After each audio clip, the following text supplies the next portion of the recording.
some specific groups of people in that Mostly males that enter the workforce, not encouraging children, because children tend to speak Spanish when they go to school.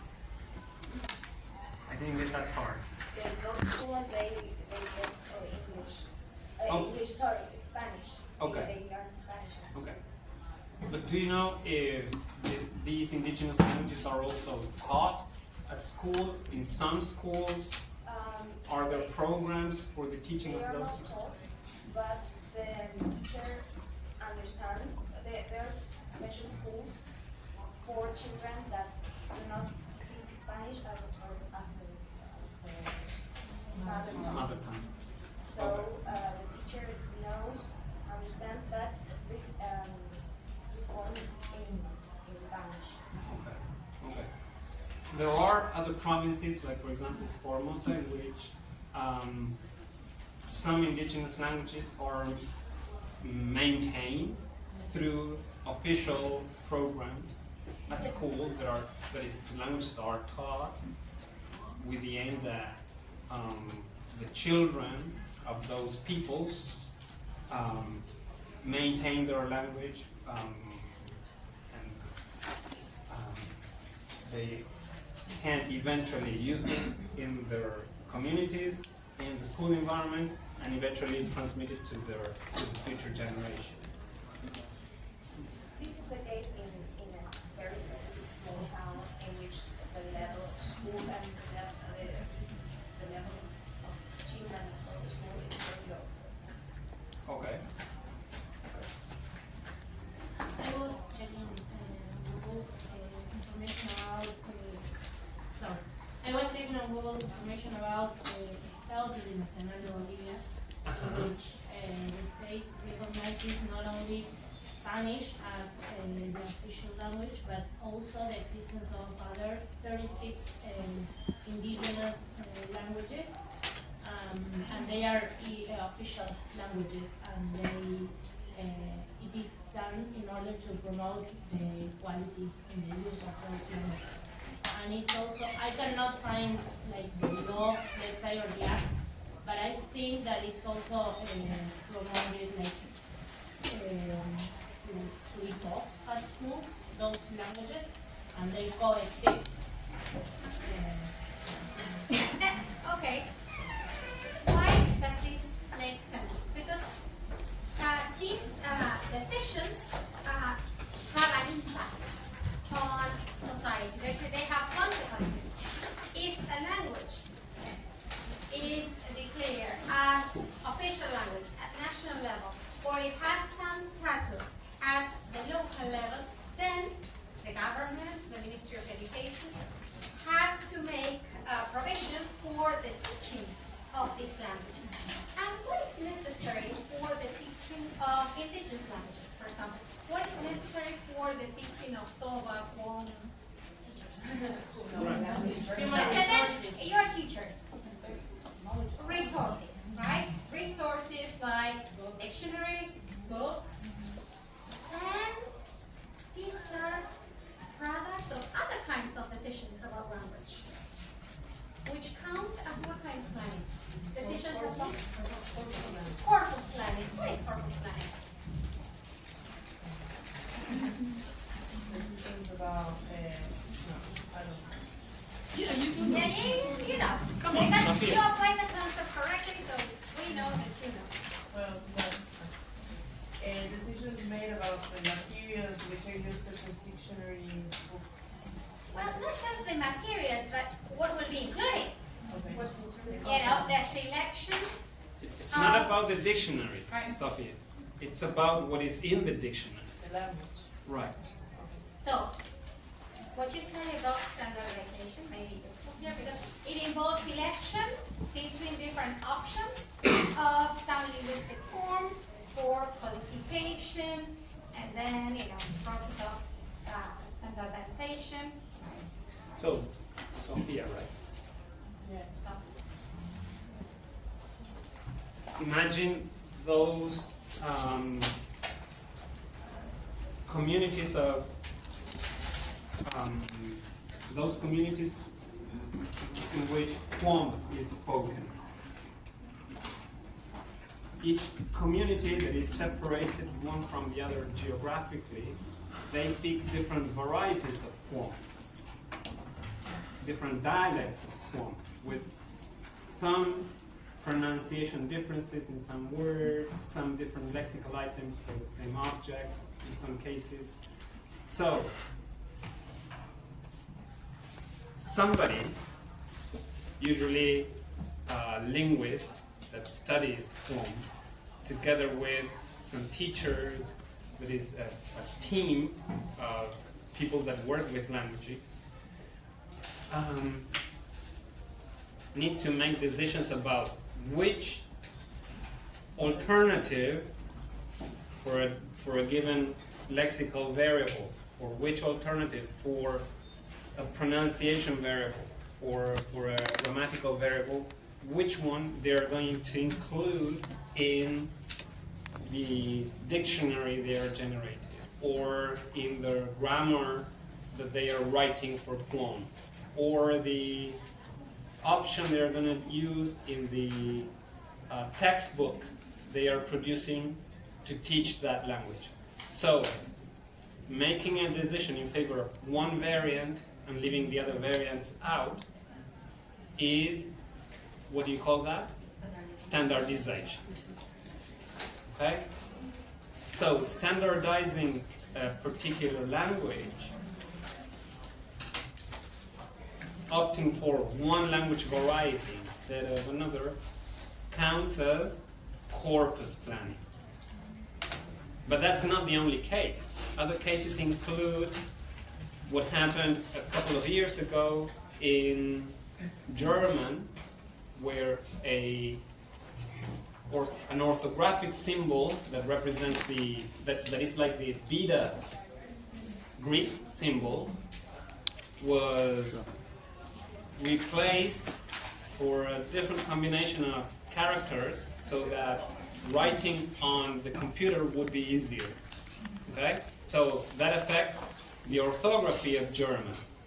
That counts as corpus planning. Or, as a student last Wednesday gave the example of Chinese. You know, Chinese is written with ideograms, that is to say, symbols that represent entire concepts. So the Chinese felt the need to Latinize their spelling so that they could use the alphabet that half of the world uses, right? So they developed an alphabet or a writing system based on the Latin alphabet, the one we use. So that is also corpus planning. And that can be taught by means of the acquisition planning. Well, then there have to be decisions about teaching. It's not that you don't teach through acquisition planning. There are decisions about teaching the new alphabet or the standardized variety of a particular language, and that decision is what counts as acquisition planning. But you made a point that is an interesting one, that these decisions are interrelated, right? So, of course, decisions about corpus planning will have an impact on acquisition planning, what languages varieties are taught. Usually those that are standardized and codified in grammars, dictionaries, orthographies. Also, we think about the case of languages that are spoken and they don't have a writing system. So, designing a writing system to codify those languages will also count as a corpus. So that is a very important issue, because you find in your paper by Lobianco 6 categories of planning. Those are not the only possible categories. Some authors don't agree with that number. And some propose more categories, some propose fewer categories. And what is crucial is to understand how these are not watertight compartments, but there can be interrelationships, and there are cases that count as instances of several categories simultaneously. Okay? What is important is that you understand what is meant by corpus planning, what sort of decisions involve corpus planning, what sort of decisions involve acquisition planning, what sort of decision involve prestige planning, etc., etc.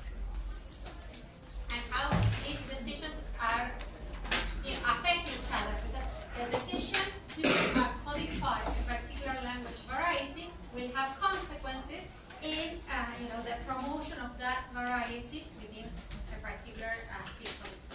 And you have a question. Yes, it's not the same to say standardization is all the time, right? No, I mean standardization is part of plan. Okay. It's a process that can be part of part of the plan. Now, Did you hear, guys, or did you read what happened, or what RAE did some weeks ago in relation to, or what it did together with the Spanish military? No? No? They signed an agreement, Real Academia Española and the army in Spain. They signed an agreement to, among other things, modernize the vocabulary of Spanish, especially the vocabulary that is to do with war terminology. For example, they felt the need to update the vocabulary to talk about new weapons and new tactics, and I don't know what else could be new in war, but an update in the vocabulary of a language counts as what kind of planning? Corpus planning, exactly. So the vocabulary of Spanish will be altered. There will be what kind of change?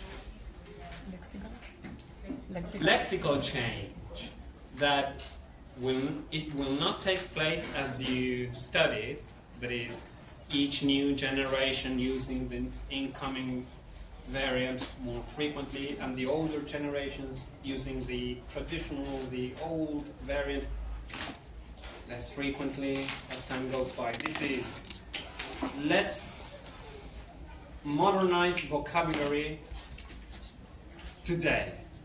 And from now on, we're going to use these words in the army to talk about these objects and these events and these actions, etc. So that is affecting the vocabulary of the language deliberately in this case, and that's it. Corpus. Would that be changed from above? No, because change from above and change from below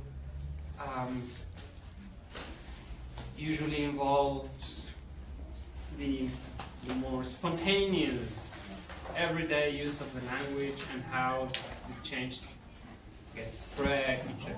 This is just a top-down decision. Too conscious. Very, yeah. It's actually deliberate. Yeah. I have a question regarding standardization and codified expressions. What is the difference? Codified. It says codified expressions reduce variation. that is not Codification. is part of The Codification of a language involves pouring the standardized form into the books that constitute the core of the code. A dictionary, a grammar, an orthography. Okay? So codifying the language means putting it into these books that are usually the reference books of a language. And in order to codify, there needs to have been standardization. That is like the last step. First, the process of standardization involves first selection of one alternative, then normalization, or just, reducing, variation in how that, for example, expression is written, and then codification, which usually is the last part of the process of standardization. That's right. So, let's listen to some Lucia Lepori. Okay. What's the relationship between language policy and language planning? Which are, the words in the title are very important. So, do you think? I think it's because language study requires policy. So if you want to organize, for example, what is called school, you need policies of languages. Then you can use something. But is it according to Lobianco, is that always the case that language planning requires policy? No, some cases teachers realize that the policies are not up to date or not effective. And in that case, they can go against it or change it somehow. Plan language in their own way. Notice that in most cases, top-down decisions not always work because implementation is key, right? And policies are as good as they can be implemented, right? If a policy is not feasible, doable, then it will not have the expected effect. Yeah, especially when they're made by people who are not in the classroom experiencing this, so maybe they cannot have the idea of what happens in practice, they just know here. That's right. That's why, what does Lobianco recommend? Who should be involved in language policy decision? Okay, social actors, including teachers, researchers, what else? Parents. Okay, right, members of the community that will be affected by those decisions, right? Parents, students, consulting, local authorities. So notice that he calls for decisions that are not unilateral and top-down, but that are taken on the basis of discussions, right, with the people that are involved. So going back to language policy, then is the product of language planning in some cases, right? Especially in the kinds of language planning that you study, right? As traditional kinds of language planning.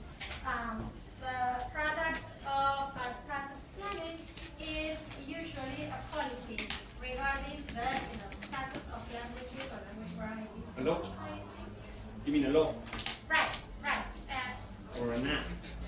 A public text that, they prepare it depending on the Constitution or any other act that is passed to that effect by, of course, law enforcers. Okay? That's the key thing.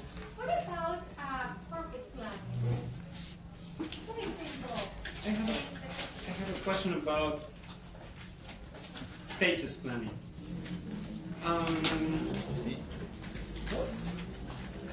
What's the case, or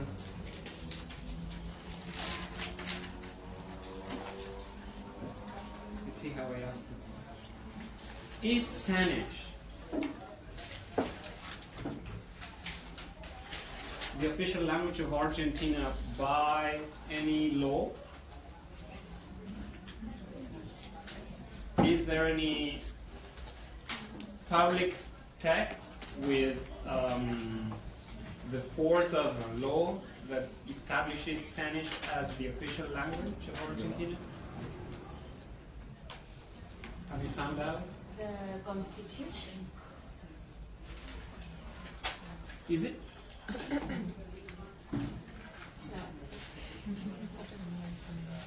No.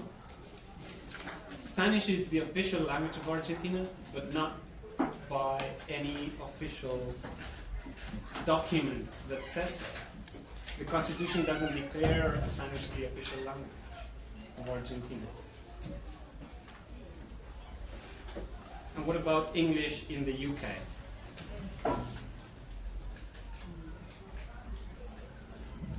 Yes. Well, to begin with, the UK has no constitution. That's Magna Carta. the Magna Carta. Okay. And what about English in the US? It is. There is no official language in the US. I mean, because there are many languages, and in that sense, there is no document that establishes the official language. Well, now it is. Let's Google it. Yeah. Right now. Perhaps Right I'm now. wrong. Ask your favorite bot. Huh? Now. No, porque, o sea, yo pensaba que no lo consideras un idioma oficial. Many of the materials that you could possibly find about the status of English in the US are now outdated. Okay. Read what you found out loud, please. Cristina, right? Yes. And your surname, Cristina? Arias. Arias. Okay. So, English was designated as the official language of the United States in an executive order on March 1st, 2025. Okay. So that's pretty reasonable. Yeah. Not ago. Actually, recently. So in the until February 28th, we used to teach that English was not the official language of the US except for one state, the state of California, that had, because all states can make their own decisions in the US. Some decades ago, California had declared English the official language. So, state-run schools provided education only in English. And they could provide education in Spanish for large Spanish-speaking communities in California, which you know there are a lot, only under certain specific conditions that were very difficult to meet. So that meant that, in fact, the state of California saved a lot of millions of dollars in the provision of Spanish or education in Spanish for Spanish-speaking populations. Something happened, but I don't know. Lights turn on. Okay. And because English was the official language, right? So it limited its obligations towards Spanish-speaking populations. But now this is new. This is brand new. Here in an article from the CNN says that, a professor of language and literacy at Purdue University said that the founding fathers didn't see a need to declare an official language because English was pretty much the dominant language of the United States at the time. So there wasn't a need to protect it. Exactly. It was the language that was used in the first meetings that the founding fathers had and the first sessions of Senate and the lower house just took place in English. So English was like the de facto official language. But then, why would you think that now, in 2025, the executive felt the need to declare English the official language? Why do you think there was a need for what kind of planning?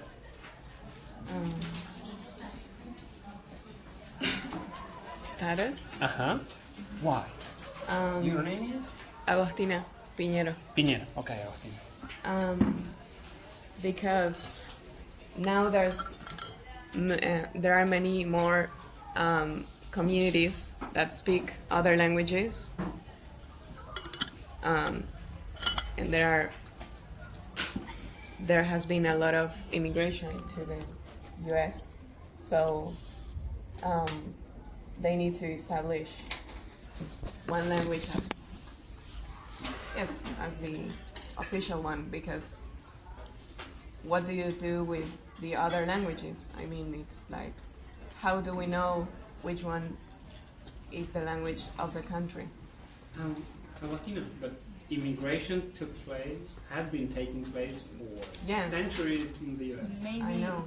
Remember the large waves of Italian immigration, Polish immigration, German immigration? Maybe the decision was influenced by the political ideals of the actual president of the United States. How do the you current, connect one with the other? because he believes, well, that immigration should be stopped, let's say, or limited. So a way of establishing like a national identity that like excludes immigrants is establishing English as the official language of the country. How do you like that idea?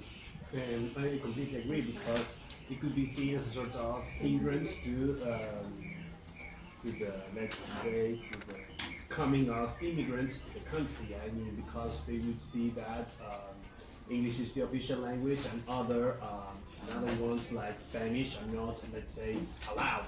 So, They have to make a difference between the status that each language holds in the country. Okay, English is the official one, and the other ones are like foreign languages. And do you think that that decision has been made on the basis of the merits or the advantages that English has over other languages? No. It was made over a feeling of, or our language is, it's being threatened by all these other Spanish speaking people, for instance. So it was like a need to protect, even though majority of people there speak English, like the language and the national identity that is related to the language. And what idea of the national identity is at play here? One language, one nation. Yeah. Okay, that's the ideology. Yeah. But my question was, what is the national self that is being protected by this measure? Traditional Americans speak English. Exactly. White, Anglo-Saxon, English-speaking, Christian.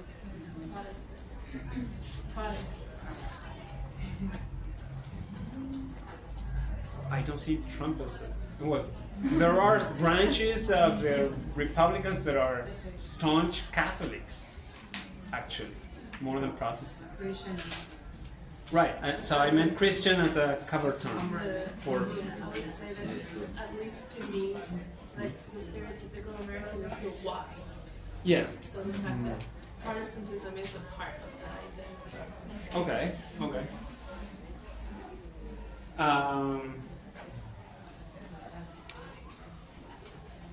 This is definitely not the idea of not a national identity, an American national identity based on diversity, not based on an identity that has been influenced and shaped by the contribution of immigrant groups. This is definitely a nationalist identity of a very extreme, or with a very extremist, chauvinistic, xenophobic flavor, right? As if those born in the US with Latin American parents, let's say, weren't American. Exactly, exactly. But it's also very funny to think that, and when I say funny, I mean weird. Right. That if they do it in the U.S., it's like racist. But if they do it in another country that's maybe a colony, or like I'm thinking like Scandinavian languages that are from small countries with small population, it's seen as a good thing to protect the language. But because English is so widespread, it's seen as like, and also I really think tensions behind it. It's like Right, definitely. So the interpretation of these measures is pretty much influenced by the social, historical context in which they are taken. I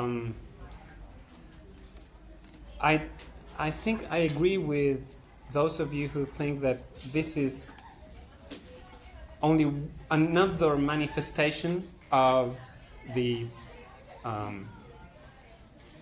rather reactionary, conservative sort of policies that are being implemented across the social life of America. This is related to also the deportations, the closing of the borders, the huge tariffs that have been implemented to protect American industries, etc., etc., etc. It's part of the same ideological package, right? Part of the same rhetoric, if you will. Yeah. So, what is at the basis of language planning? Well, there is when we need to, you need to make connections between papers and think about concepts in plural elements, such Right. as ideology, as you described. As Thomas says, the one nation, one language. Yeah. Nationalism is not, of course, nationalism is not an ideology, a political ideology. However, you mentioned, right, one nation, one language ideology, that is a language ideology. Okay, so usually there are things that are more complex than just protecting an endangered language or language variety, and usually language decisions or decisions on languages have more to do with political views, right? Making a political statement. There is another kind of language planning that you read about in Logan, that is discourse planning. Let's see. Milagros, Milagros is up here. Okay. Oriana, okay. What counts as discourse planning?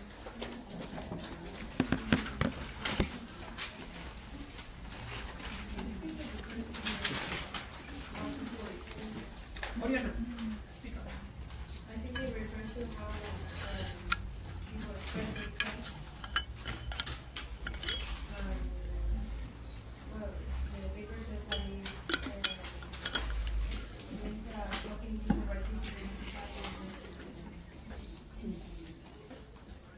What you learn about language use is that the first thing that you learn is that people use the language differently depending on what activity they are carrying on, what is the institutional context in which they are carrying these activities, and of course what policies are enforced.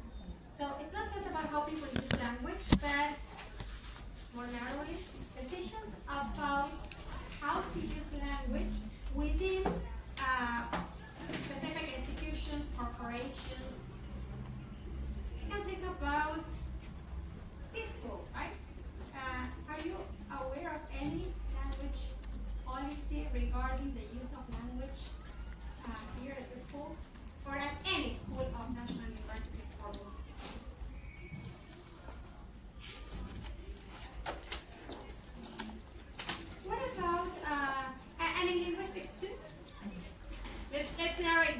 context of this chair, any language policy regarding how the language used to, write exams, to communicate? The only thing I can think of is for example how to repeat the prompts.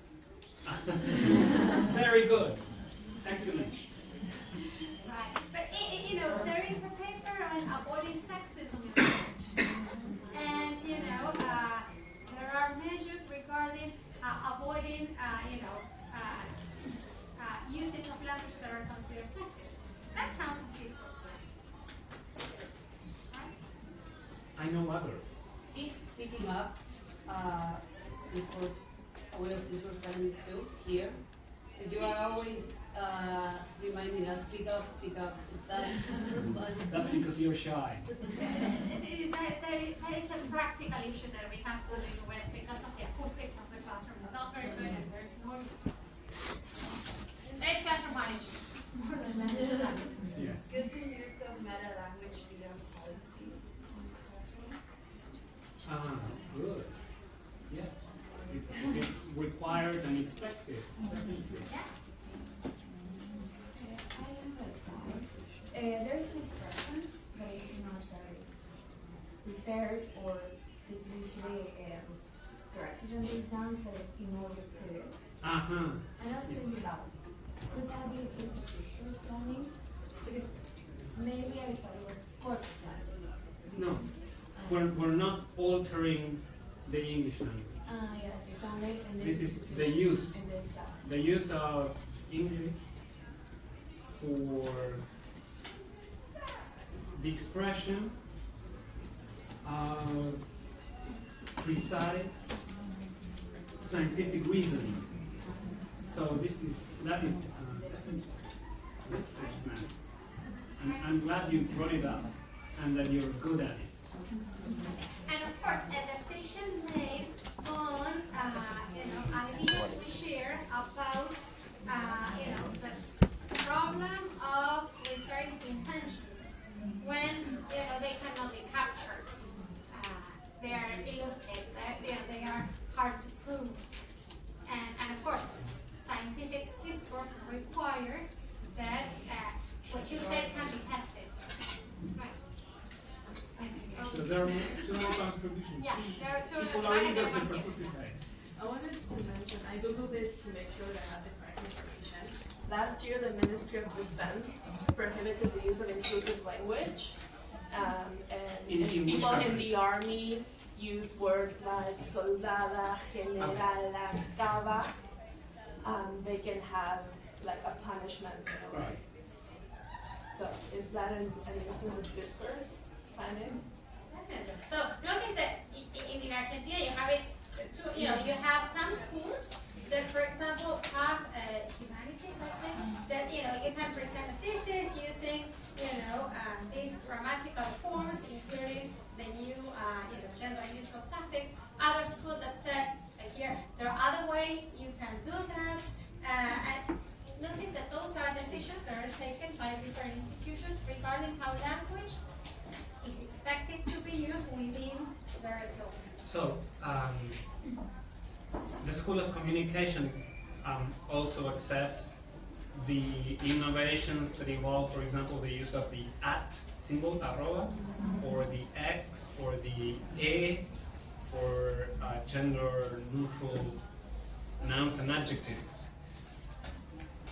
That means if you write your trabajo final de licenciatura in that school, you may use any of those options. But in this school, you have to stick to normative Real Academia Spanish norms. So you can resort to other strategies to avoid the use of the generic masculine, but not the use of the A or the X. So last month I had to correct what is called un informe de avance de tesis. This is a doctoral candidate writes a report about what is the stage of her, or what what she's been doing lately, right? How long it will take her to finish, what courses she's taken, etc., etc. And the committee had to put it in writing. Please respect the current norms that are in force for the writing of or for the avoidance of sexist uses of language that are in force at the university currently. So, whether she likes that or not, she will have to comply because those are the norms for academic writing today. Can they change? Of course. Those are the rules. Okay, so that is discourse of this institution. I'm sure there are many translators here who are aware of such policies taken in their work environment. Or you want to provide another example? Also consider effect on policies in social media. Notice what happens in social media that bans, language that may have, sexual connotations or, certain lexical items that are associated with, This is something. That's right. And then, of course, because there are such policies, then, we see, people do what they want sometimes. So they find a way out, they have a way in which they avoid using those forms, but also are able to make their point, and in doing so, they come up with innovations. For example, using numbers to write words. Exactly. So altering the spelling, sometimes altering the order of the syllables. Did you notice that the second syllable comes with That is something the evening people taught us last Wednesday. And you brought up an example, which was? I explained that I saw it both in Spanish and in English. And in Spanish, for example, instead of saying matar, it's desvivir or petit suisse, depending on the community. Yes, it's from a specific community. And also in English, it happens a lot. With euphemisms, with shortenings, and also signas. Acronyms. If you pay attention, just for today, pay attention, you will be surprised how many instances. Also using letters and emojis. Right. And also for Spanish, direct translations from English with same meanings. For example, instead of calling someone pedophile, they call them a PDF file, and then in Spanish, they call them archivo PDF. Wow. Yes. That's also from a specific community. Okay, and one more example of discourse planning that you find in our virtual classroom. We find that there is a text that teaches you how to write emails to teachers. We hope you appreciate that for your future career as well, because that's useful not to just address teachers, but your future bosses, your whoever is above you in an organization that you're going to work. And just one more question, and then probably we will open the floor to answer, to listen to your questions about the study. Yes, I have a question. So we said that planning is not always deliberate, as the other definition said, deliberate efforts, right? That's my question. If, for example, because I thought of, well, my boyfriend works in a architecture studio, and they work for the US. So when they speak in Spanish within the office, they speak, sometimes they use words in English, but like with a Spanish form. For example, instead of saying, well, they say, for example, traquear or those kind of things, like the verbs in English but with Spanish forms. Is that's not something that their bosses tell them to do. It's just something that happens because they always speak in English with their bosses from the US. So in that case, is that discourse planning? But it's something that it's not conscious. It's not deliberate. Right, it's like spontaneous. Right, decisions by employees within that community, spread, and then they become shared, and so this is part of the kind of lesson planning that is not planned. And you see, there isn't an explicit policy that establishes that should be the case. It's just a spontaneous thing that came up in the group. And in some cases, they intersect, because I was thinking about what you said about, the spelling in German, and when I was, a long time ago, I was surprised by, when I looked what, teenagers, they started using, different graphemes to represent that one because they don't have it in all keyboards. And that was something that was used at university. And of course, you are not taught that when you study German at an institution. And then now it's part of, an official decision. So, the innovation started probably among, certain groups. And then, this innovation spread, and of course, eventually it came to a decision regarding, the spelling of German. But probably at the beginning, it was not just a conscious decision, it was a way out to, write it with a keyboard that doesn't have that symbol, and not taking the trouble, to have to look it somewhere else, copy, paste, and fill. So, yeah. And notice that Lovienko refers to performative action. What is performative action? What does Lovienko consider performative action? Isn't like I state, I say, things that you're doing, what you say you're doing. Come back again, because I did not follow. I think I'm mistaken, so forget about it. Notice that Lovienko says that what celebrities or well-known public figures do is so salient that it tends to get reproduced.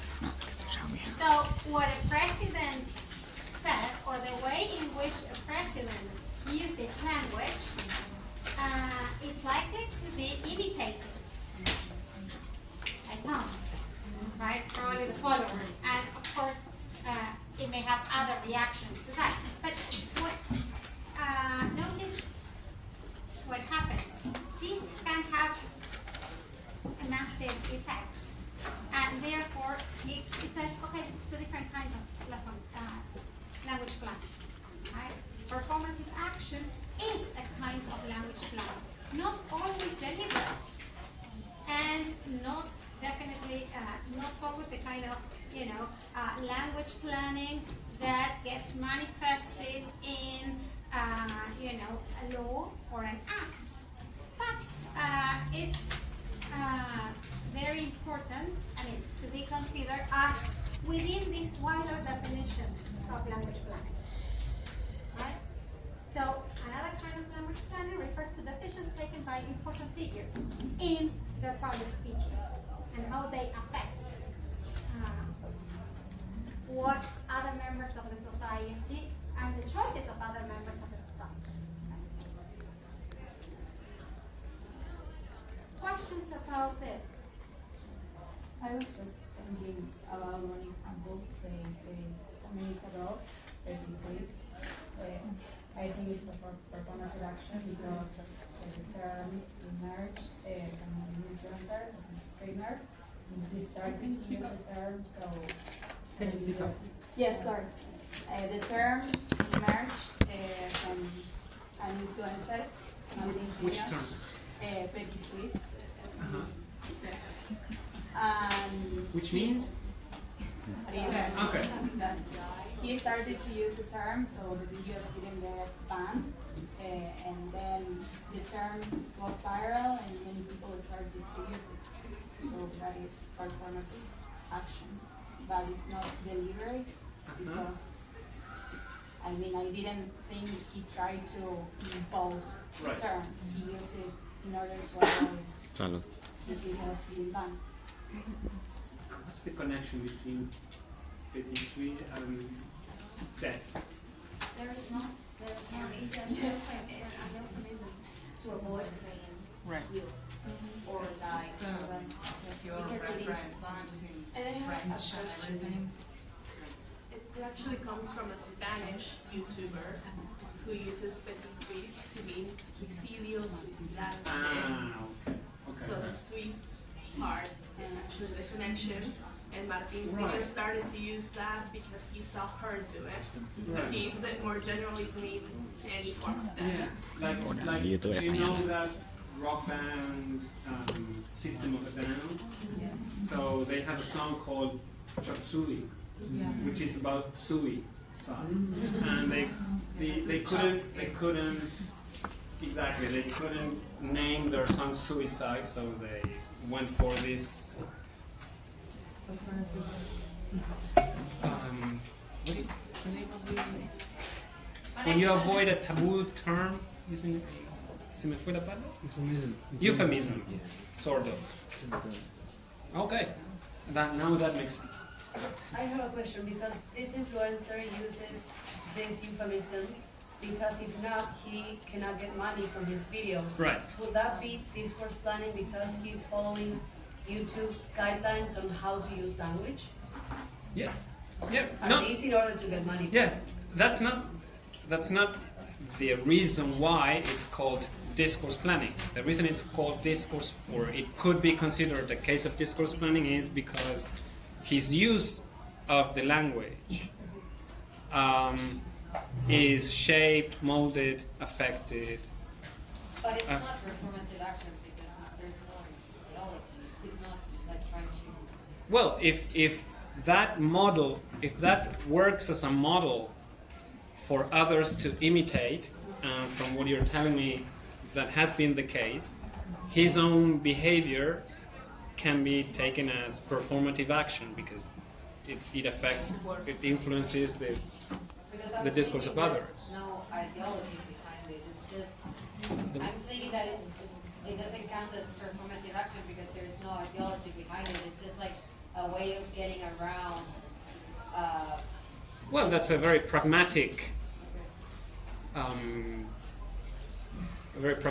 solution to get his money. Performative because one figure uses it and the community speech in which the involved starts using it. Even if he did not mean for other people to use the terms, it's still performative action. Yeah, yeah. I noticed that, of course, you may have many individuals. The thing about social movements, in those cases, you don't have just one individual, but think about groups, like feminist groups, in which the way of using language in demonstrations and how it acts. Of course, it shapes or conditions the way other members of society will use language in turn. And you had a question. Yeah, so however, as time passes, sometimes public figures lose their status or their celebrity status in society. So maybe the performative action or the speech that they manage to push on society can decrease then as their fame decreases. So sense it's still language planning if it is not last. But then language planning, of course, it's not one and forever. We said it can change. It actually changes. Yeah, yeah. And of course, we are not thinking about speech, but ways of using language. Oh, okay. Yes. Yes, I know performative actions is a type or kind of language planning, but what is the difference? I don't see the difference between performative actions and language planning. No, performative action is a way of, one possible way or means through which language planning can be carried out.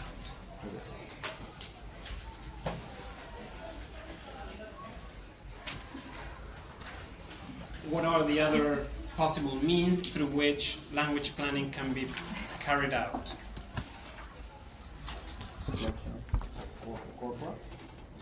No, that's a kind of language planning. Possible what means through which language planning can be carried out is through public texts. What does that mean? For example, official documentation. Exactly.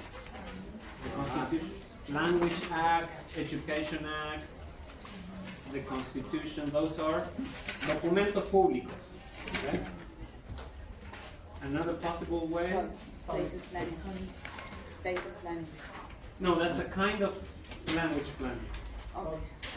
Perhaps public speeches or no. Okay, I get your point. Another means through which language planning can be carried out is through public debate. That's it.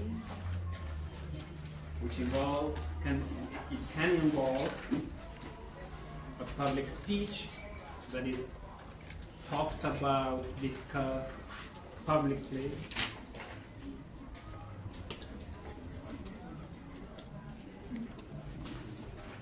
And another means through which language planning can be carried out is through action, performative action. And manuals, like book manuals, like for You example. see how these categories that Movimiento offers are never enough sometimes? So, what about your proposal? What do you Maybe think? English manuals, like the ones we use to teach English. I don't know, those established by the publishing houses. Oxford, Teachers' books. What would you say? Does it fit in any of these categories? Course planning es planificar para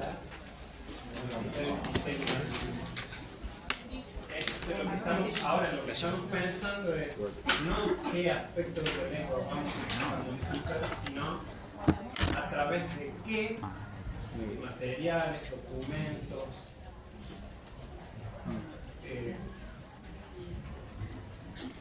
comportamientos o acciones vamos a hacer lo que hagamos y vamos a hacer en el.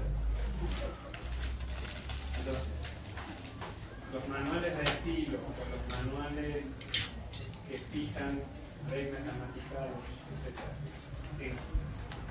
¿Calza en algunas de estas categorías? ¿Calza en public texts? ¿Calza en... what's the other category? Public discourse.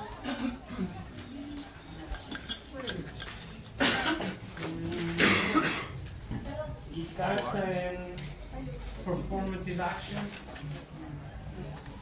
But still you feel that those texts are part of some sort of language planning and they are doing something, okay? Probably you should come up with another category. But wouldn't in that case the folks we're talking about be inside this public text and the Education Act one day dictate what will be taught? But they're not as specific. No, but Claro, pero te van a decir, tal spring se van a dar estos materiales con esta currícula. Okay, but they are not establishing which specific textbook you're going to use, published by, eso sería un escándalo, el lobby de las editoriales. Todavía no hemos llegado ahí. Casi. El lobby llegó hasta presionar para que sea el inglés. Hicieron lobby, hasta que dijeron, bueno, el inglés es obligatorio. Brindaron todas las editoriales. Ya si dicen usen Longman, sería caso de corrupción. Pero piensen en los manuales de estilo de las empresas para las que ustedes van a trabajar o para las que van a traducir, porque son todos traductores excepto por esto.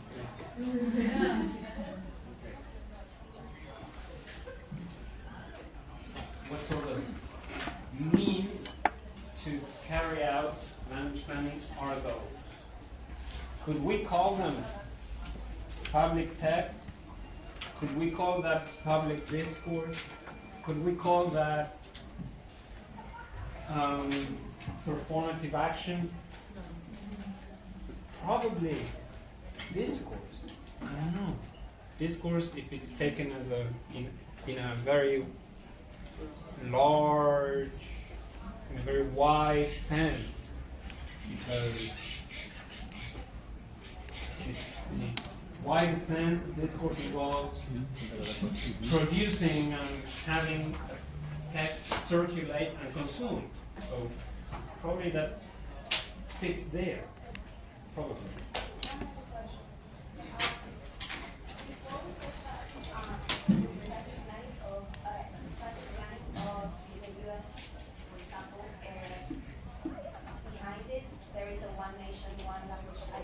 Right. And maybe as a reaction, the status planning of Argentina can be linked to the language commodification, the commodification of English, Exactly. right here in Argentina, Yes. to react to that decision of the US government. Well, it hasn't reacted to that decision because, as you saw, the U.S. policy has been implemented just very recently, and Argentina has been teaching Spanish as an obligatory subject for decades now. The law was, what year was that law passed? 1994, I think. I don't remember exactly, but it was Yeah. way before It's that. older than you are. And there is status and corpus planning also, right? So, Which one? the law that you said, is that there was a law and there was The law I meant was the law that establishes English as the language to be taught as a foreign language in primary education and part of secondary education. What kind of... What, that's acquisition planning because it indicates what languages will be taught for students to acquire or learn in the official school. Okay. Any other question? So, guys, those categories, all those categories of different kinds that you find in Lobianco's paper, like the 6 kinds of language planning, the 3 different means through which language planning is carried out, etc., all the other categories. Take them with a pinch of salt. They are orientations for people to think about different kinds of language planning, okay? But don't take them as, like I said, they are not watertight categories. Somebody has a question, yeah. I was thinking, related to the example that you gave about when you work for a company and they have certain guidelines of language use, terminology or style. Is that usage planning or is it more purpose planning? No, it's I should say it's neither. It's not corpus planning because that is not affecting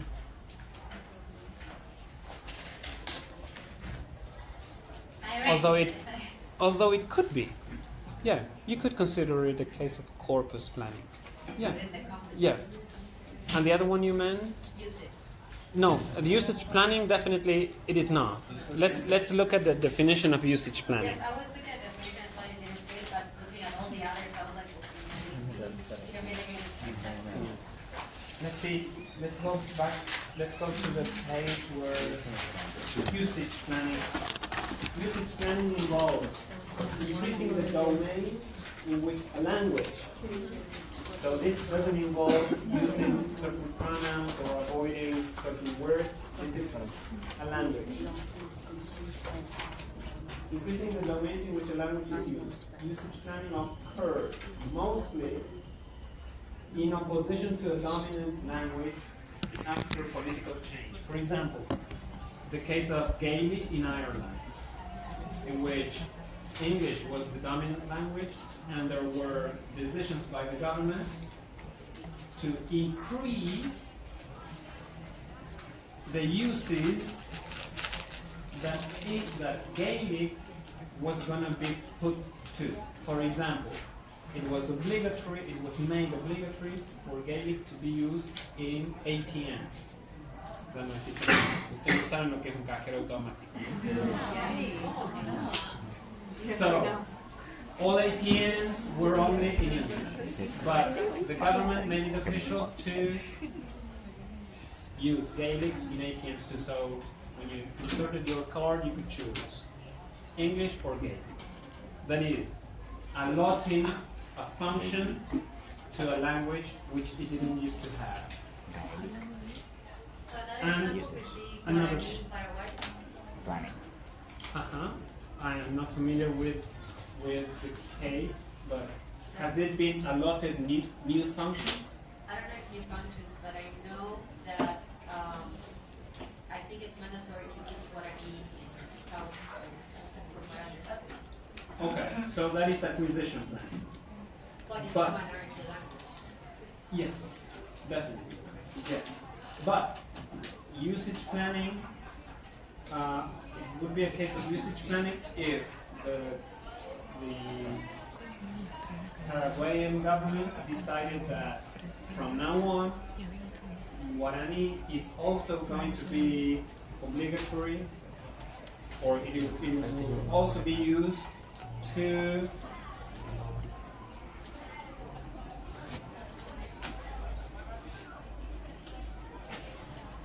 what other functions could it have? Right, legal documentation. Okay. If it would be used to print ballots, las boletas para votar. Okay? So if the language is given more and more and more uses, then that counts as usage.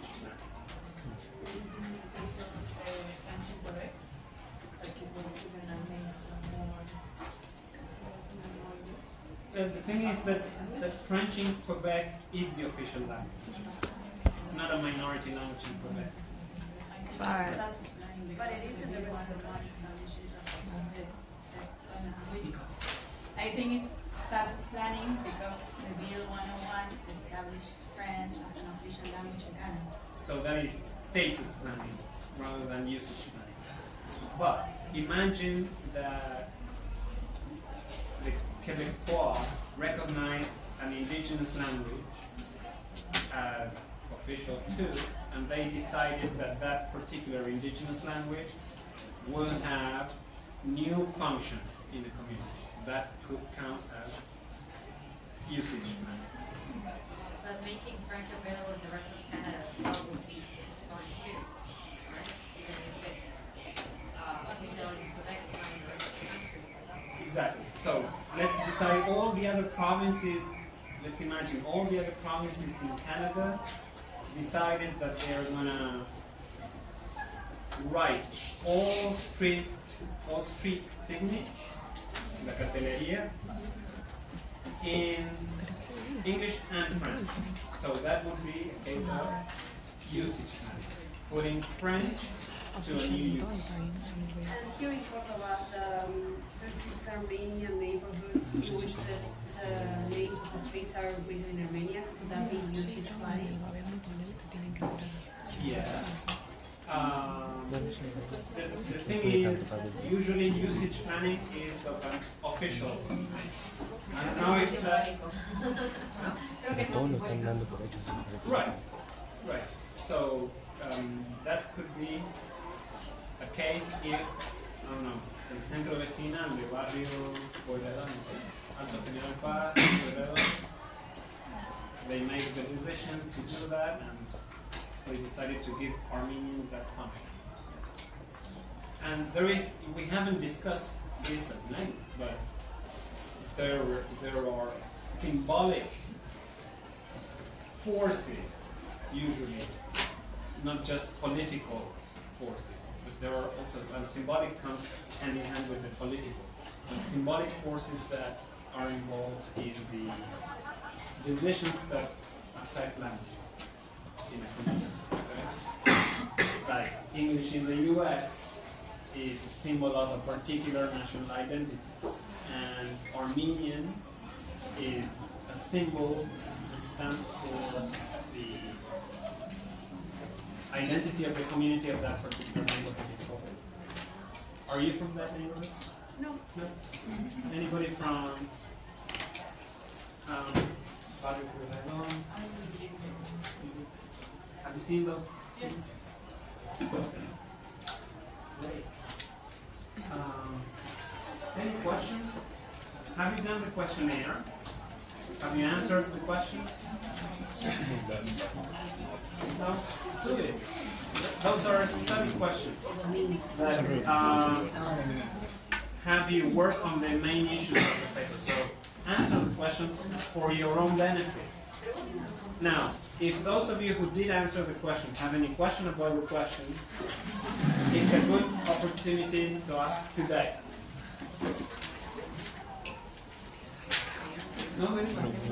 If you understand all the questions, you didn't have problems answering anything.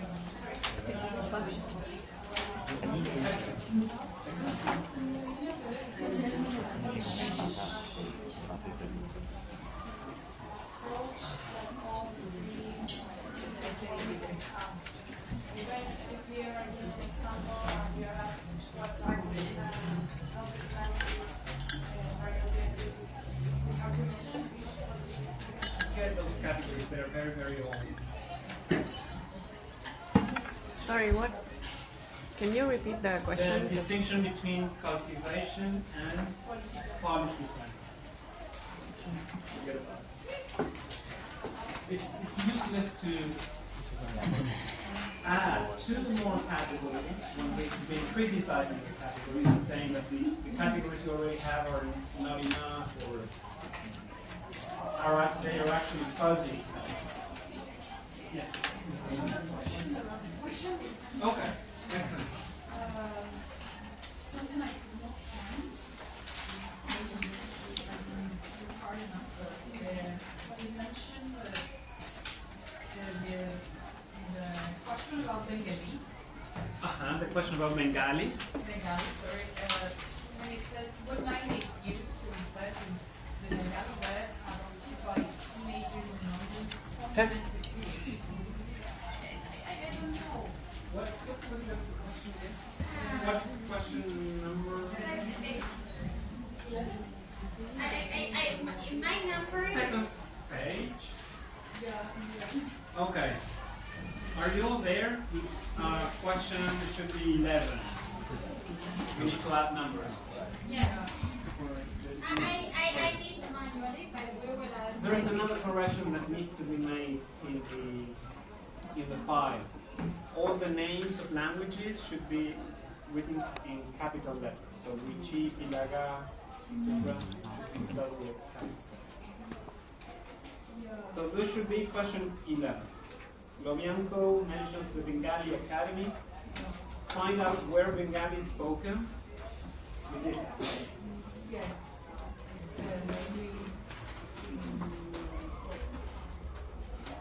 Maybe Bangladesh. Oh, When were they? When states of India, Senegal, from where it originated. Right. Okay, so you got that part. Find out where Bengali is spoken and look at the map to locate those countries. Easy peasy. What name is used to refer to the Bengali words adopted by teenagers in London's comprehensive school?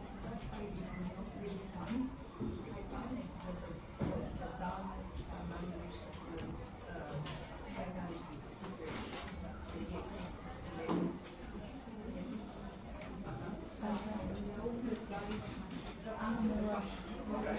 Did you find what's the name that is given to those words that are Bengali words used by London teenagers? I found out English. Okay. Correct answer because it was English. Yeah. Okay. Or bomb, or the words, the vocabulary that is of Bengali origin. And did you find example? Did you find example? The woman, what's her name? Agustina? Nunari. Did anybody find examples of Bengali words used in the English of London teenagers? Did you get curious about how English is mixed with a different language?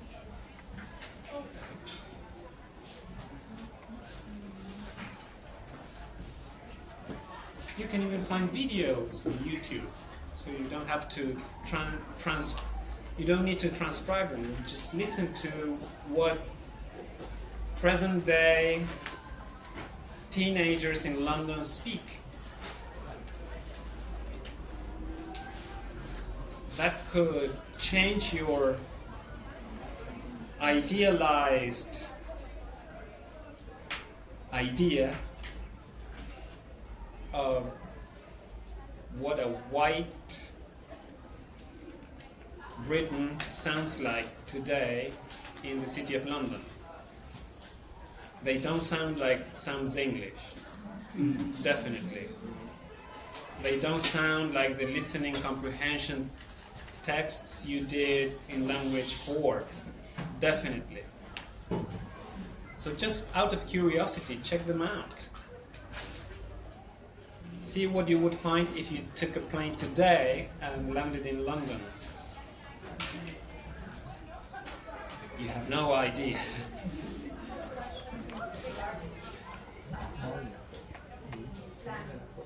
The what? Language planning. Yeah. Acquisition planning can be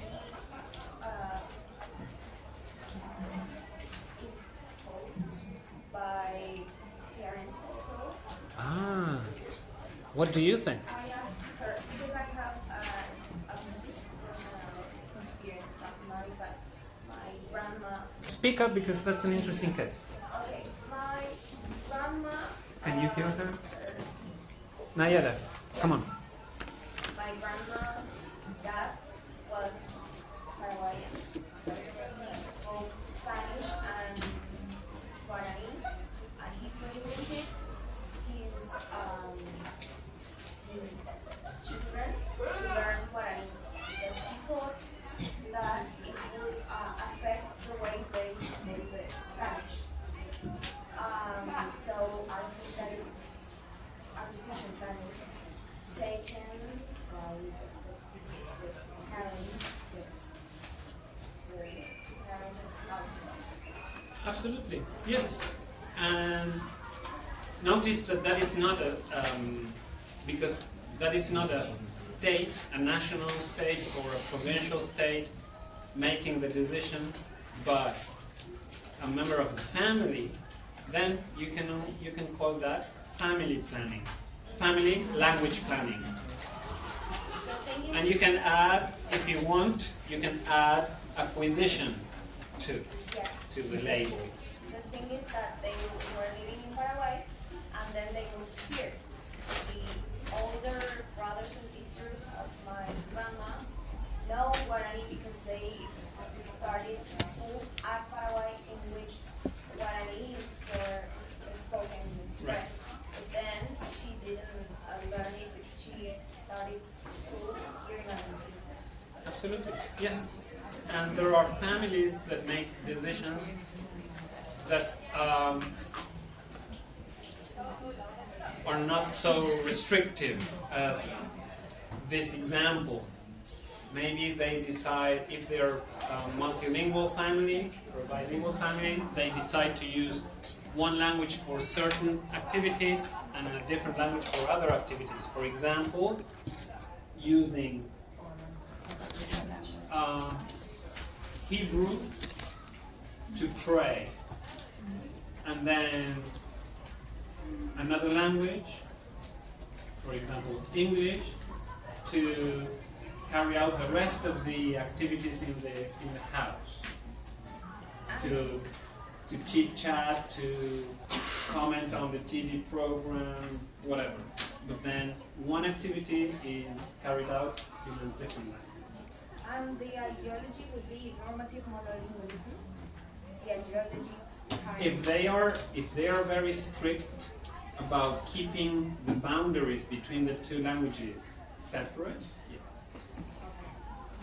And also with the zero-sum ideology, because the zero-sum ideology, this idea that if you learn a language, then you are not going to acquire the other language. Exactly. That languages are mutually exclusive. So learning one language or acquiring a language is an obstacle for the acquisition of a different language. Good example.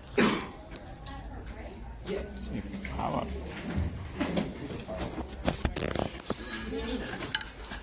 Where are we? You've read the paper. How do you explain the title of the paper? Why global, why English medium? Plural. what paper did you say?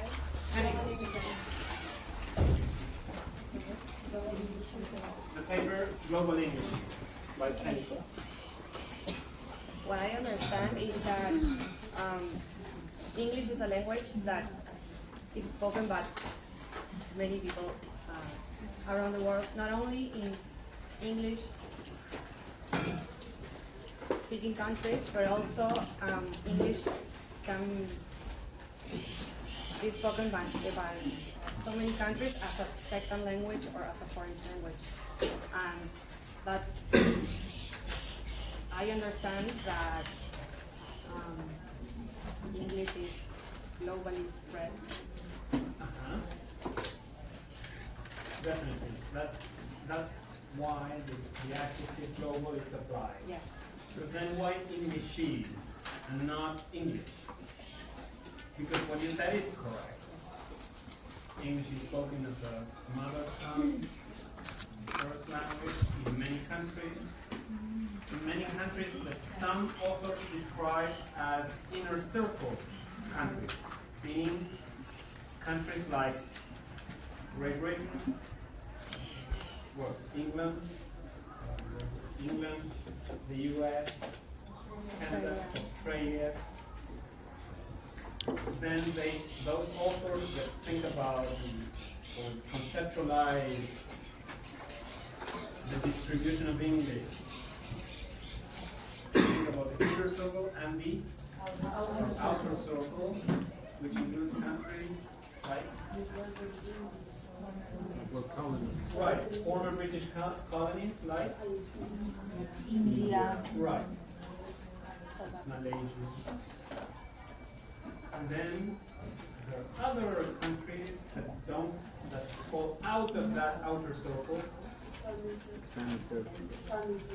The so-called expanding circle, which includes countries like Argentina, Brazil, many others. Now, then why English and not English? Because the language adapts to the culture of each country. Maybe English is to refer to different varieties of English. Right. The commodification of English has led to changes within the language, which as a consequence, new varieties emerge. Exactly. So here the plural mark that is attached to English denotes the fact that there are many different varieties of English, and there isn't only one. Okay. Also, the paper argues for the idea that perhaps what has been viewed as a negative label, such as Japanese or Spanish, can be seen not as a negative label, but as a recognized variety of English. Exactly. All right. So the paper explores the connection between this particular language, English, and a historical, political process that has been taking place for many centuries now, which is the process of globalization. The author actually argues against a narrow view of globalization as a 21st century phenomenon. And he says this has been taking place since the 15th century or even earlier. And he also disagrees with the view that globalization has been only the expansion of the British Empire and European influence and the American industrialized, consumer-led new form of imperialism. It is more than that because there are other countries in addition to Great Britain and the US and Central Europe that have been involved in this process of globalization. Did you find any? There is a definition of globalization. There are a couple of them, and the author argues that some are more precise than others. So we're not going to repeat here what he understands by globalization, but the question is, do you have a question? Do you have any doubt about that? Do you have any question about what he understands as globalization?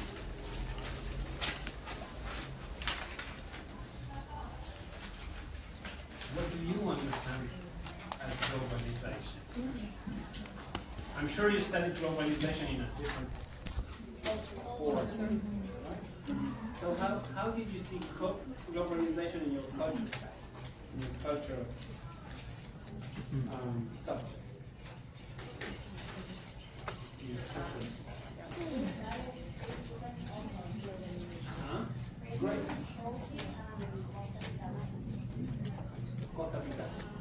Which one did you like best? I mean, they are depending on the view you have of globalization, if it's a positive one or Yeah. So? So he takes a more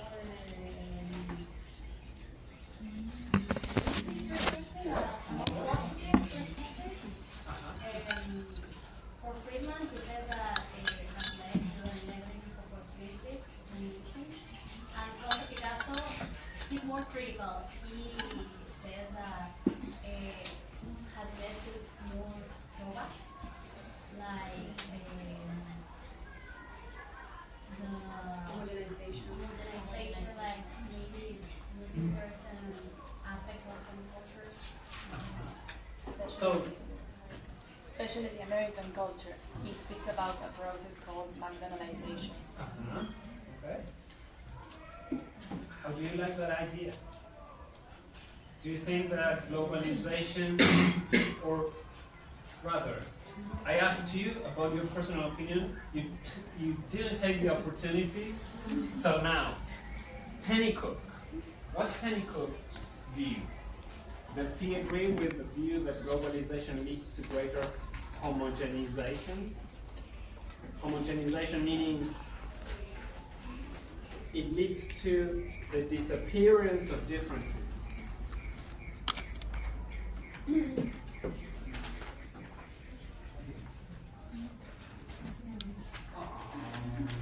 a risk with this idea of homogenization. Why? Because I'm reading, and he states that the idea that the widespread of English leads to a homogenization of the language does not account for the fact that the spread of English is also a result of a desire to learn English. So it is also an active desire to acquire English. Right. But then, I totally agree with you. But that would answer a different question. The question about homogenization. Let's concentrate on that aspect. Does this global spread of English, according to Pennybook, lead to everybody speaking the same language, the same variety of language across the globe? No, you answer that. You guys answered that before we talked about homogenization. You spoke about many different new varieties emerging in the contexts in which English is used. So this is quite the opposite. There's no homogenization, there is heterogenization. What seems to be a unified language actually becomes more and more diverse because new varieties emerge.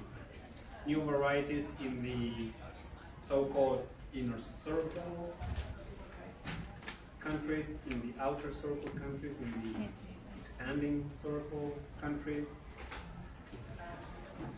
He criticizes that idea of the circles. He disagrees with that for a good reason.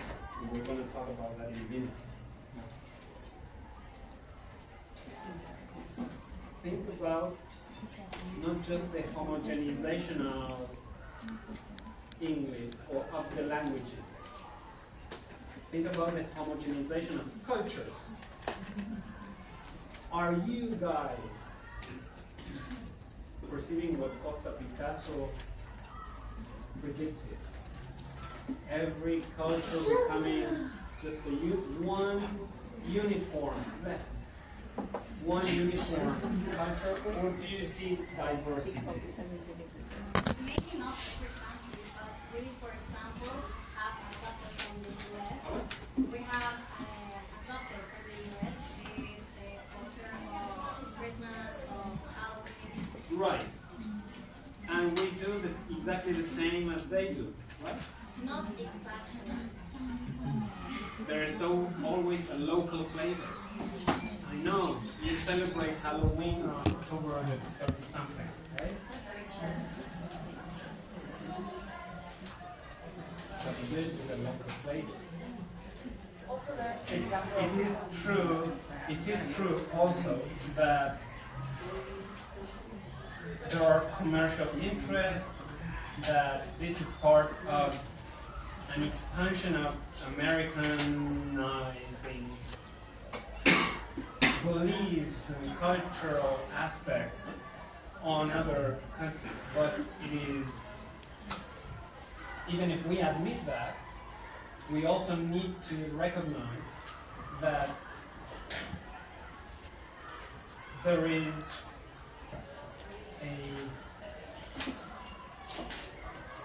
there are local appropriations of those parties.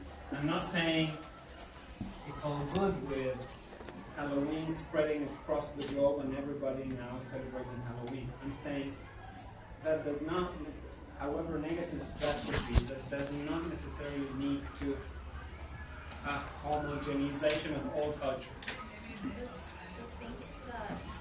We usually think English affecting other minority languages and cultures, but the same thing happens the other way around. The other countries affect English and languages. languages emerge. Exactly. Exactly.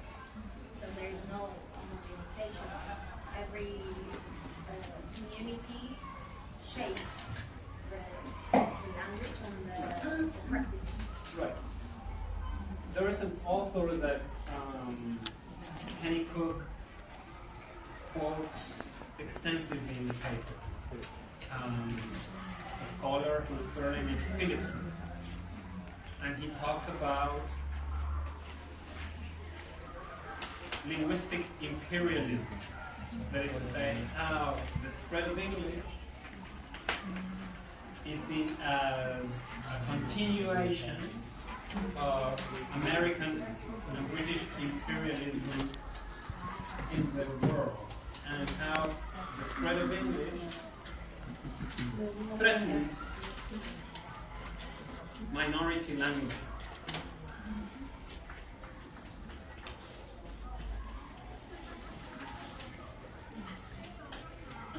Pennycook admits that that is true, and what the Philipson describes and the negative consequences that the spread of English across the globe can have is true. However, Pennycook sees that there are some shortcomings. There are some issues that Philipson does not grasp fully. So he agrees with him, but partially.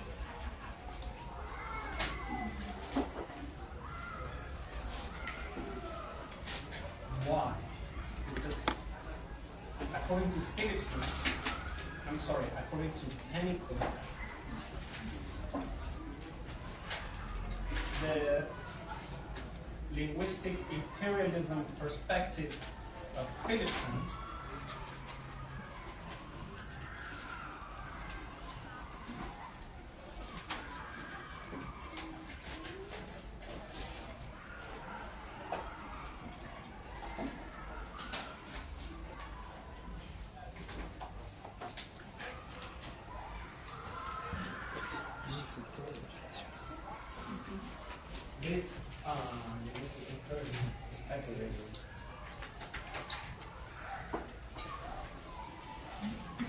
ignores completely what Valentina mentioned a minute ago. The fact that people that adopt English may do so out of their own desire, not by imposition of somebody else, but because they are agents that make decisions about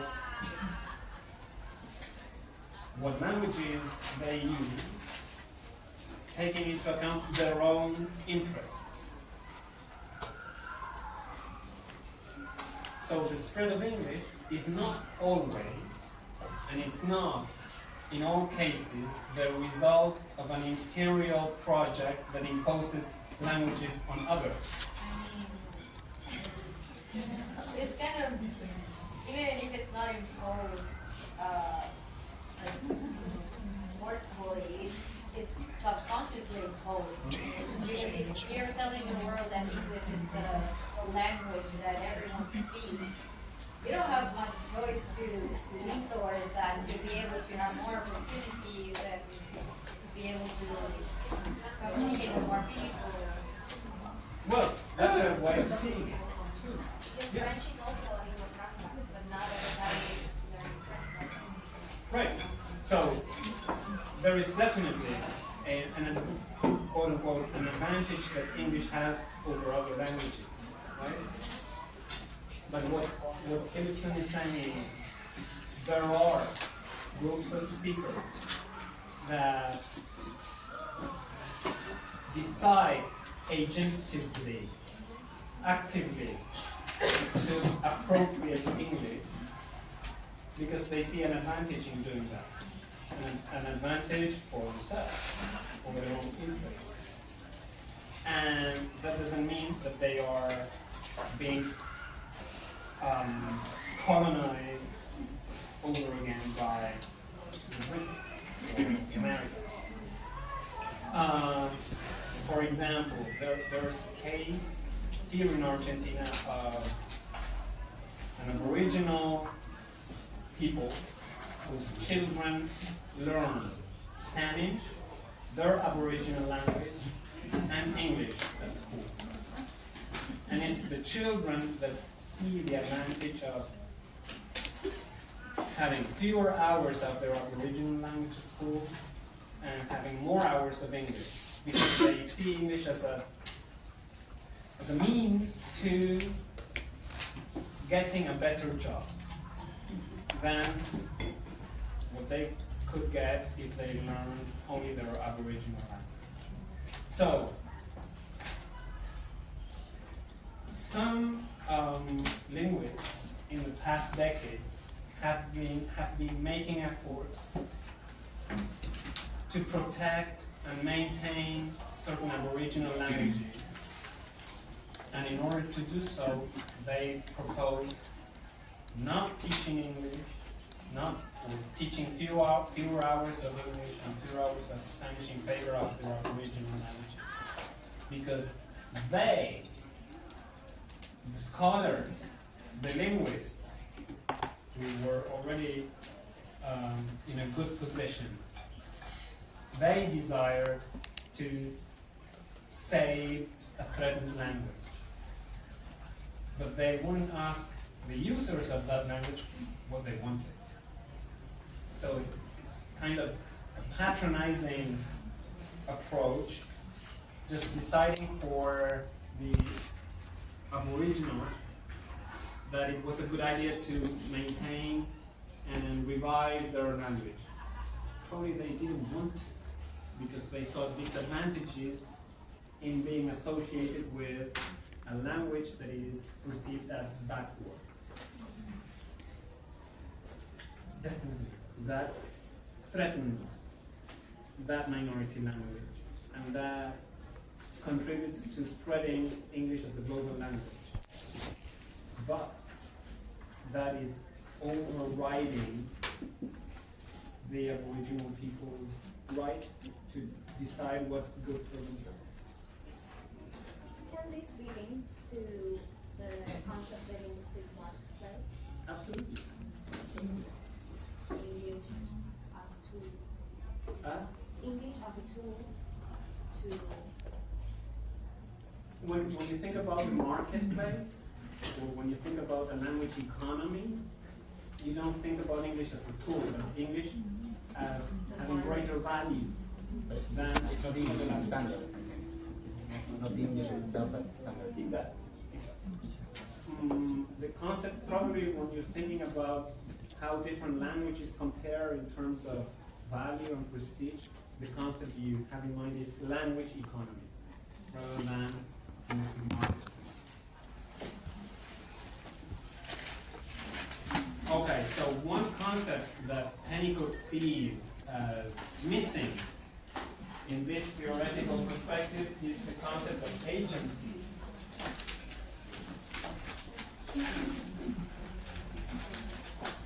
The concept of appropriation.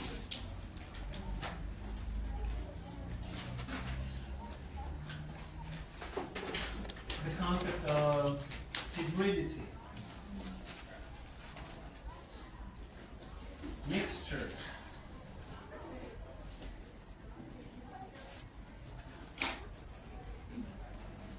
According to Pennycook, in the linguistic imperative perspective, languages are thought of as a unitary entity associated with a national group. So that is, this, according to Pennycook, this is reproducing the view that there is one language per nation. Okay? Instead of thinking about mixtures of languages that are in contact, like the London English, which currently incorporates words of Pakistani, words of Bengali, words of Jamaican English. And that you said is related to the Creolist position. It is related to the Creolist position, right? Like this idea that languages are maybe mixtures or not with clear boundaries. Exactly, absolutely. So one of Pennycook's proposals is to stop thinking about languages as if they were entities with well-defined boundaries that are associated with well-defined national groups. But to see English in a context of globalization involves admitting that people move from one territory to another. And just as they move, their languages travel with them. And they mix. They are involved in processes of hybridity, mixtures, appropriation. And in each specific social context, in each specific political context, in each specific historical context, users of English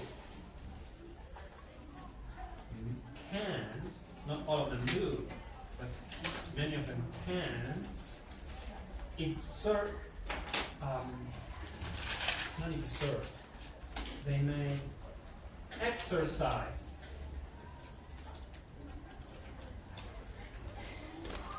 their agency. Do you understand what that means? They make decisions. They choose to make decisions about what languages are best for. There's a beautiful example that we normally comment on in relation to other languages. This is not English. It's an example that involves two European languages, but the principle holds. The principle is the same.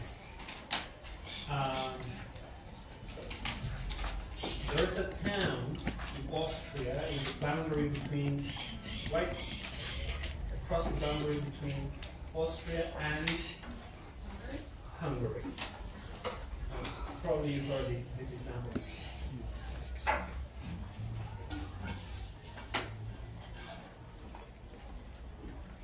The town of Oberwart. It's a town that is bilingual. It will speak Hungarian and German. And guess what happened?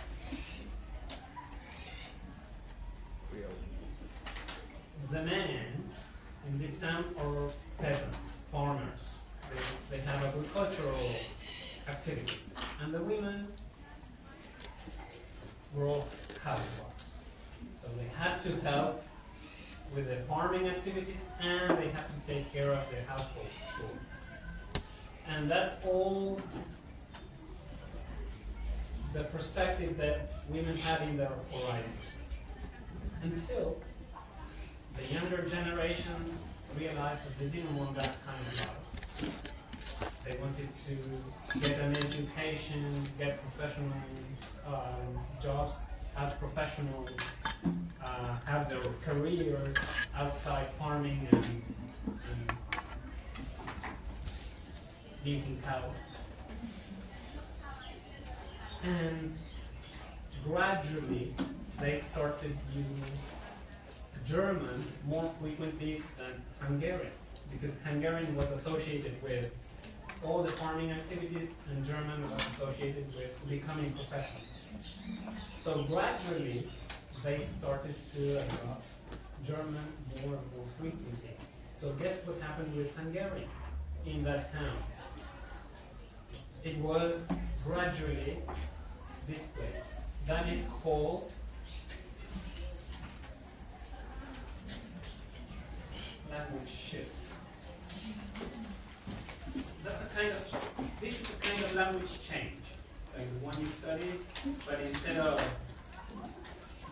phonological change or a lexical change or a grammatical change. This is a change of languages. Okay? In Spanish, this is desplazamiento lingüístico. So one language gradually disappears in that community. It also takes many, many decades, and it happens, as we already learned, the younger generation uses in this case, German more frequently, and they use Hungarian less and less frequently. And nowadays, German is the language that prevails in a town where Hungarian used to prevail, a specific variety of Hungarian. That variety of Hungarian is about to disappear.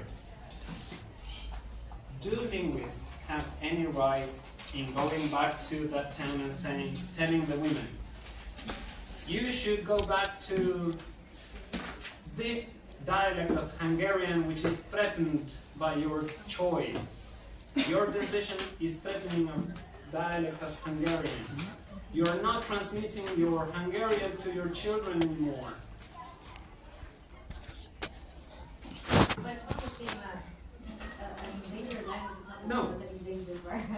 But do linguists have the right to tell people, go back to your threatened language, even if that goes against your economic future, your prosperity, your well-being, or just simply your desires? That's the point. Linguists have, for many years, made the decisions in place of the people that had to live their life. Okay? That's the point. So, this takes us back to Lo Bianco. Linguists could help, but not without the people involved. Decisions need to be agreed upon, and the interests of the people that speak those spoken language should be taken into consideration as well. So, neither extreme solution is a good solution. Good solutions involve the participation of the speakers of the languages that are threatened and the participation of experts together. Okay?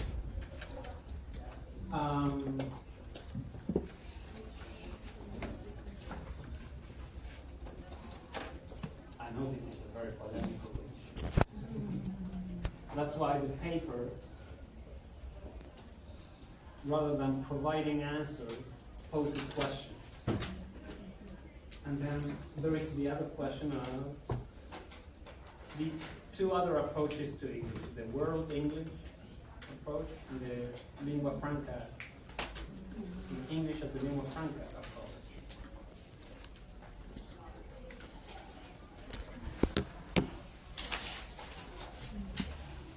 Or perspective.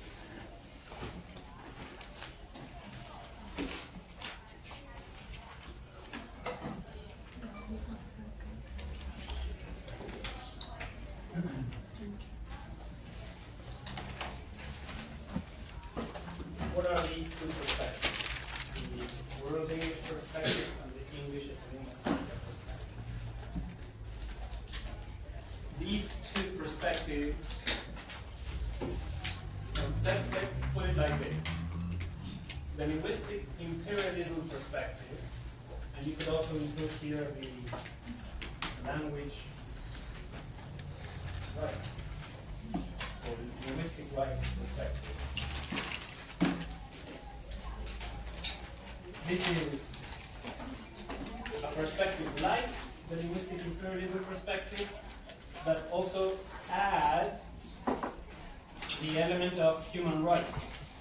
Meaning, there are some scholars that see the maintenance of your mother tongue as one of the many inherent human rights. So, if your language is threatened, one of your human rights, the human right of being able to communicate in your mother tongue, is also threatened.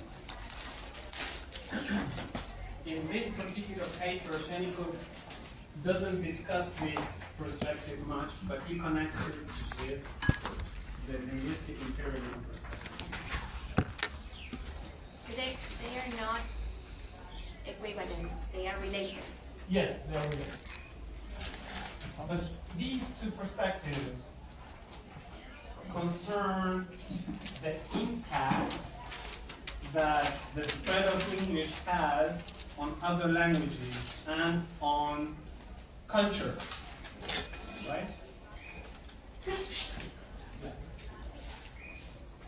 These are the two perspectives where English and English as the lingua franca perspective are about a different issue. They are about how the English language itself has been affected by how its grammar, its vocabulary, its phonology has been affected by English getting spread. So, these two perspectives don't care about, they're not interested in how English affects other cultures or languages. One of the criticisms that Pennycook levels against them is that the world English perspective and the English as a lingua franca perspective don't ask any sort of political questions. They are not concerned with the position of power and dominance that English has acquired in the global scene. So they are just perspectives aiming at describing the new features that English has, or Englishes have. For example, they compare Singaporean English with British English to see how the pronunciation differs, how the grammars are different, how the vocabularies are different.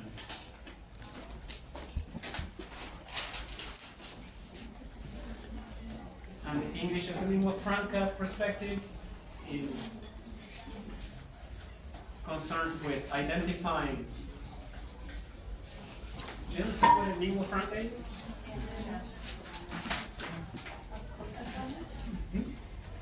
You do? But do you? Yeah?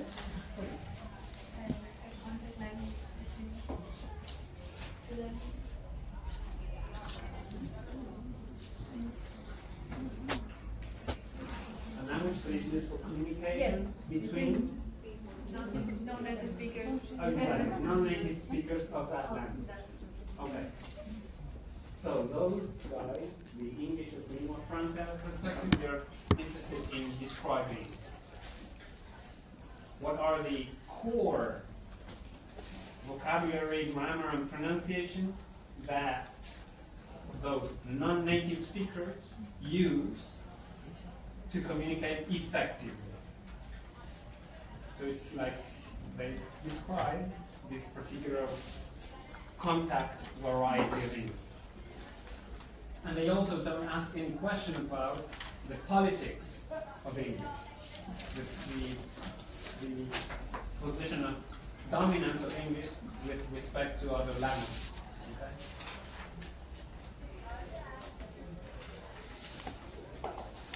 Do you understand that? These are 3 or 4 theoretical perspectives. If you want to include the language rights perspective, there's 4 theoretical perspectives to approach this phenomenon of the global spread of English. And Pennycook he's critical of the 4 perspectives. He sees some good contributions, but he also detects what he considers to be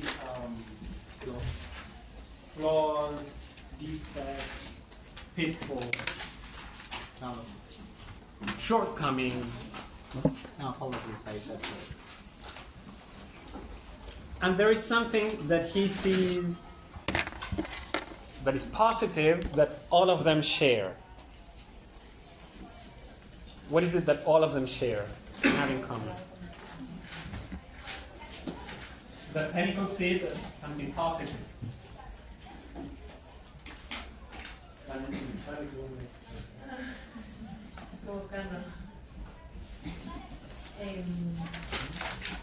But they are all in favor of diversity. Excellent. Yes.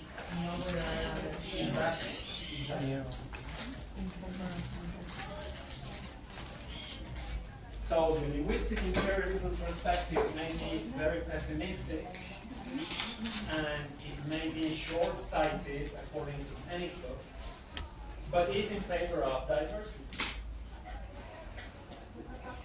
Just as the word English perspective and the English perspective, the Franca perspective in English.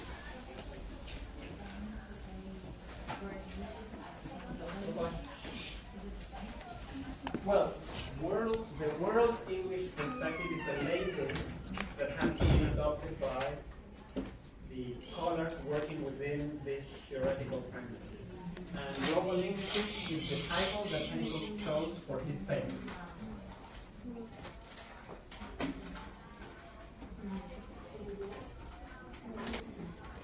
And what's the shortcoming that all of them share? If we change the question, we could ask, what's the core of Pennycook's proposal to overcome the shortcomings of these perspectives? Because they treat English, they treat English as a fixed entity.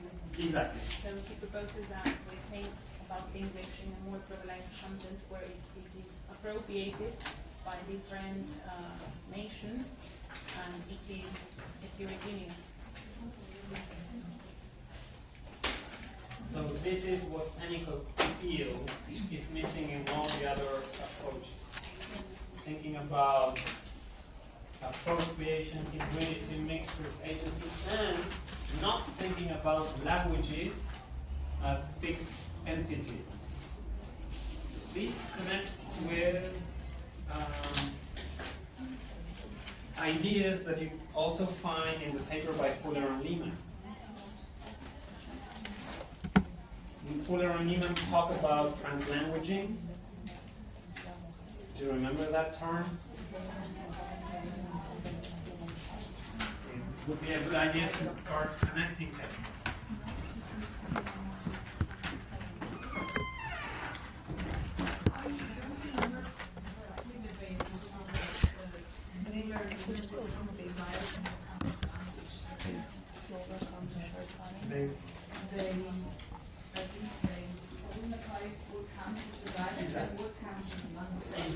Exactly. So that is what Pennycook is doing too. He's challenging the view that Clear. Exactly. And what people do when they communicate is use whatever resource they have at their disposal. Resources that come from this so-called historical entity called English with resources that come from this historical entity called Spanish or Bengali or whatever. And the fact that people have repertoires rather than having two languages in their cognition, what they have is one repertoire of resources that come from different sources.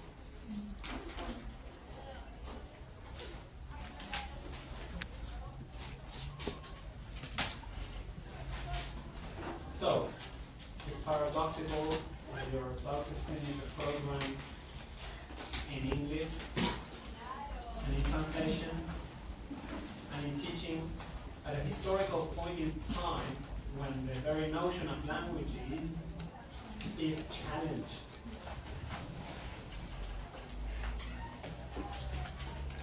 But you see that at some point we came to actually considering that communication may involve not trespassing one message into another language only. That can be the case, but also communication occurs when people mix languages. And the interesting thing is that when you think about the uses of English in our community, those uses that involve mixing some English words in context in which Spanish could be used. For example, when you see sale or 50% off on shop windows, or order here en vez de ordene aquí at a burger store or whatever. You can, you can interpret the, in addition to the propositional meaning, the propositional meaning is the semantic load of the word, there is another, or there are several other layers of social meaning that can be interpreted together with the content, the semantic load.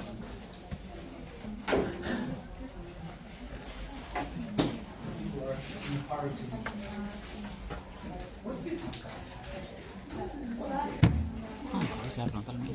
todavía siguen quedándose cortos.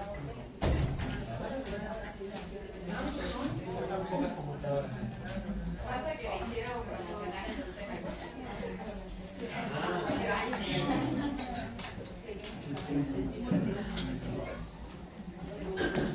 Okay, guys. That is one challenging paper because you need to read it as any other argumentative text. Make sure you identify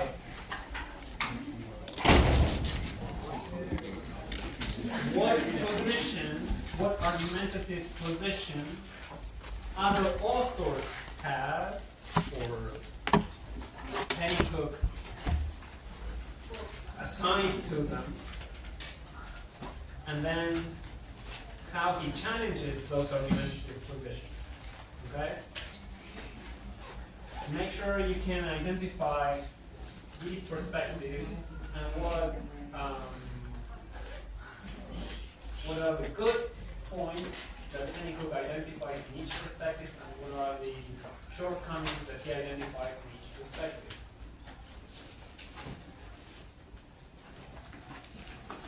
Have you got any question about this paper? Is there anything you didn't understand? Probably you can ask next class. If you reread it and something is not clear, we will discuss a specific question. Otherwise, the next class we move forward and we do José de Vázquez's paper on I'm sure you will have lots of things to say about that. We will take some photographs of the neighborhood where